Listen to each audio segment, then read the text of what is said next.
I strongly believe that we will have a hyperinflationary depression, but if we do have a deflationary depression, the cure is still the same: gold and silver.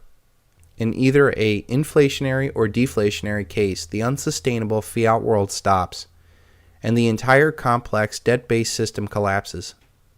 There will be no functioning currency, no functioning economy, no international or domestic trade, no earnings to value stocks, no rents to value properties.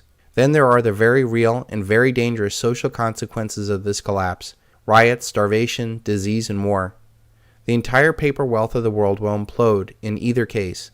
The only choice they have is how long and how much energy are the criminal elite going to put into sustaining the unsustainable.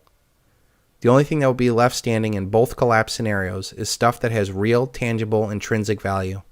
Things that people need to live, like food, water, and guns. Commodities will have value, but most will get destroyed since so much of their wealth is determined by credit and trade. Without a functioning economy, what is corn in Iowa worth if there is no market that will buy it?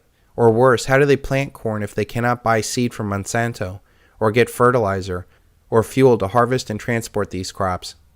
Gold and silver need nothing to show their value. They are worth something simply because they are rare and have uses. I believe a collapsing credit market may actually catapult gold and silver by eliminating major players that have held gold and silver down through paper manipulation schemes. It may also help the gold and silver market as people lose faith in all of their paper assets and rush into the very small precious metals market. For argument's sake, say we do have a grinding deflation, and the nominal price of gold and silver does go down. The real purchasing power of that metal can actually go up in value as all other credit debt-based assets collapse. For example, we could get a market that has no credit available, or mortgage rates are close to 24%, and maybe only available for shorter, more rational terms like 10 years. What do you think the value of your house will be relative to silver? What would the economy and the job market be like if someone could actually even afford that property? What do you think that would do to the thousands of other properties that are going to be flooding the market? What do you think of all that debt that's tied to it? What do you think it is going to do to property taxes as towns become desperate to find money?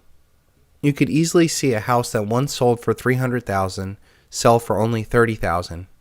Silver, on the other hand, might go up because of the rush into real tangible value, but let us just say it does go down from $30 by 70% to $9 an ounce.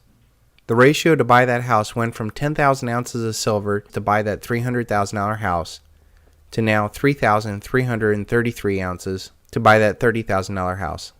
That is a huge increase in real purchasing power during a deflation. And if we do get that kind of crushing deflation, people will walk away from their houses in magnitudes more than what we've seen already in the 2008 housing crisis. I believe that we'll actually see more significant increases in real purchasing power in the more predictable hyperinflationary case. So can we finally move on from this inflation-deflation debate and just say that in either case, the paper debt paradigm is done? Bonds will not save you as more money is thrown onto the fire to keep the economy going, destroying the real inflation-adjusted returns of the bonds. Bonds will either not be paid as nations default, and we have seen the highest-rated bonds are junk in reality. This is not a shift from the equity to the debt markets. It is a shift from paper wealth to real wealth. Nothing will stop this train, and only those that can see it coming will be able to prepare for it.